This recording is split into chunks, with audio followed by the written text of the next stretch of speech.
አንዳንድ ስትራክቸሮች ለምን ፌል ያደርጋሉ? while others still stand? እንግዲህ ብዙ ምክንያት መዘርዘር ትችላላችሁ። የዲዛይን ችግር ሊሆን ይችላል፣ የኮንስትራክሽን ችግር ሊሆን ይችላል፣ የማቴሪያል ጥራት ሊሆን ይችላል። ብዙ ማለት ትችላላችሁ። ግን የሚገርመው ማንኛውም የምትዘረዝሩት ምክንያት ሁሉም ኮንቨርጅ የሚያደርገው ወደ አንድ ኮንሰፕት ነው። Every structure you see, whatever it is, whether a building, a bridge, a tower, says there are five because engineers understand stress and strain behind it. So, if you don't understand these two concepts, structural design will never make sense. ምንም ስሜት አይሰጥም።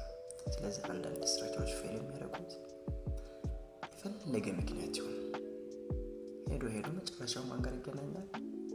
ስትሬስ፣ ስትሬን። ሰላም ዌልካም ቱ ኩስታሲን ሶሉሽንስ።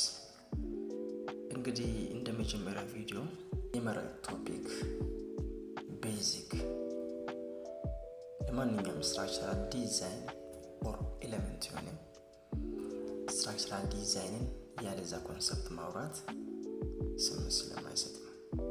ስትሬስ ኤንድ ስትሬን እንደምታወቀው ወይም ደግሞ ከዚህ በፊት ለማታውቁት ማወቅ ያለባቸው የስትራክቸራል ዲዛይን ዓላማ አንድ ስትራክቸር የተፈለገለትን አገልግሎት ለታለመለት ውስጥ ያለምንም የደህንነት ስጋት ምቾትን ሳይነሳ ወይም ደግሞ ፌል ሳያደርግ አገልግሎቱን በትክክል እንዲሰጥ ነው።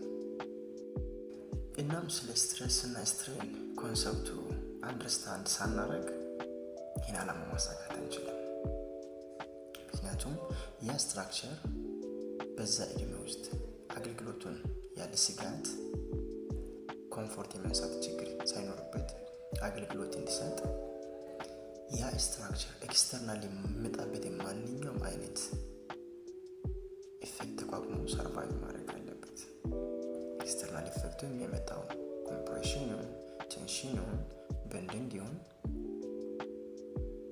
በስትሬስ መልክ ነው የምንገልጸው። ማቴሪያሉ ደግሞ እነዚህ ኤክስተርናል ኢፌክቶችን ሪዚስት የሚያደርገው